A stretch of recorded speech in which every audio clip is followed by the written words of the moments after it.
बिस्मिल्लाहिर्रहमानिर्रहीम। अस्सलाम वालेकुम, मैं हूं सफिया खान। शामिल करते हैं टाइम। दिसंबर की सर्दी में सियासी मुहाज गर्म।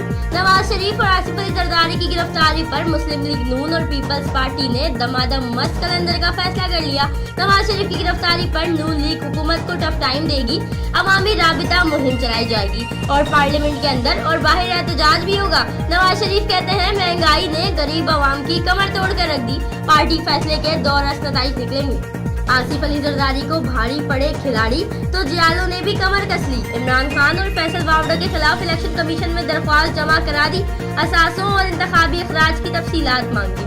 सेनेटर फरहतुल्लाह बाबर कहते हैं कि FBR से अलीमा खान की जायदाद की तफसीलात और मनी ट्रायल भी हासिल करेंगे। स्पीकर कौमी असेंबली ने रुकने कौमी असेंबली साद रफीक के प्रोटेक्शन ऑर्डर जारी कर दिए। साद रफीक को इस्लामाबाद मुंतकिल कर दिया गया। पार्लियामेंट लॉजेस में रिहाइशगाह को सब जेल करार दे दिया गया। अक़वाम मुत्तहिदा के हिफाजती टीके को करप्शन का टीका। रावलपिंडी के सरकारी अफसर के घर 2 करोड़ मिलने का मामला। हुकूमत ने सकलैन गिलानी का नाम ECL में डाल दिया। असासों और बैंक अकाउंट्स की तफ्तीश शुरू हो गई। लाहौर में 9 साला बच्ची का ज्यादती के बाद कत्ल। पुलिस ने मकतूला के मामू समेत 3 मुल्जिमान का DNA टेस्ट कराने का फैसला कर लिया। वालिदा उम्रे के लिए सऊदी अरब में मौजूद है। कराची में जमात इस्लामी के रहनुमा परवेज महमूद के कत्ल का मुअम्मा हल।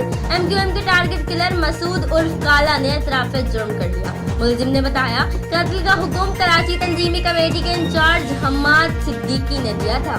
कराची के एम्पेस मार्केट में मिर्च मसाले के अलावा मंशियात और असलहा भी बिकता था। मेयर कराची वसीम अख्तर ने नया पिंडोरा बॉक्स खोल दिया। ताजिरों से खिताब में कहा, कराची का मुकदमा सुप्रीम कोर्ट में लड़ रहा हूँ। धमकियां में कॉल्स भी आ रही हैं, लेकिन मैं डरने वाला नहीं हूँ। भर में सर्दी का राज, मगर ये तो ट्रेलर था, अभी तो पूरी फिल्म चलने वाली है। महकमा मौसमियात ने खबरदार कर दिया, बारिश के साथ बर्फबारी का जोरदार स्पेल जनवरी और फरवरी में कुल्फी जमा देगा। बर्फबारी से ग्लेशियर सरकने का खदशा। फिर वक्त इतना ही। मजीद खबरों और अपडेट्स के लिए विजिट कीजिए हमारी वेबसाइट csnlive.tv। इसके अलावा आप हमें ट्विटर और फेसबुक पर भी ज्वाइन कर सकते हैं। देखते रहिए CSN।